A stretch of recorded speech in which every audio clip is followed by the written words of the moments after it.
جب موبائل نہیں تھا، زندگی سادگی اور سکون سے بھرپور تھی۔ انسان کے تعلقات حقیقی تھے اور ہر لمحہ اپنی تمام تر خوبصورتی کے ساتھ جیا جاتا تھا۔ ان دنوں میں انسانی زندگی ٹیکنالوجی کے پیچیدہ جال سے آزاد تھی اور لوگ دل سے جڑے ہوئے تھے۔ جب موبائل نہیں تھا، لوگ ایک دوسرے کے ساتھ زیادہ وقت گزارتے تھے۔ محفلوں میں لوگ آپس میں باتیں کرتے، ہنستے اور اپنی خوشی اور غم ایک دوسرے کے ساتھ بانٹتے تھے۔ دوستوں اور خاندان کے درمیان ایک مضبوط رشتہ تھا جو آج کے مقابلے میں زیادہ حقیقی اور دیرپا تھا۔ ان دنوں خط و کتابت کا دور تھا۔ خط لکھنا ایک فن سمجھا جاتا تھا اور ان میں احساسات اور جذبات سمٹ کر آتے تھے۔ ملاقاتیں کسی خاص موقع پر نہیں بلکہ معمول کا حصہ ہوتی تھیں۔ عید، شادی یا کسی چھوٹے سے موقع پر بھی لوگ ایک دوسرے کے ساتھ جسمانی طور پر موجود ہوتے تھے۔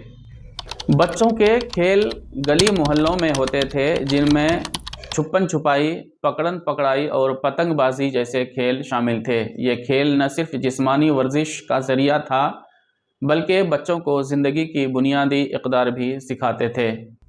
زندگی کے معاملات سادہ تھے۔ صبح جلدی اٹھنا، اپنی ذمہ داریاں پوری کرنا اور رات کو وقت پر سونا زندگی کا حصہ تھا۔ دن بھر کی تھکان کے بعد رات کو سکون بھری نیند آتی تھی، کیونکہ کوئی نوٹیفیکیشن یا کالز پریشان کرنے کے لیے نہیں ہوتی تھیں۔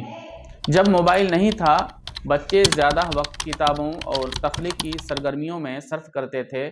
کہانیاں سننا، ڈرائنگ کرنا اور علم حاصل کرنا ان کی زندگی کا اہم حصہ تھا۔ یہ تمام چیزیں بچوں میں تخلیقی سوچ اور علم کی جستجو پیدا کرتی تھیں۔ جب موبائل نہیں تھا، زندگی میں سکون، محبت اور اپنائیت زیادہ تھی۔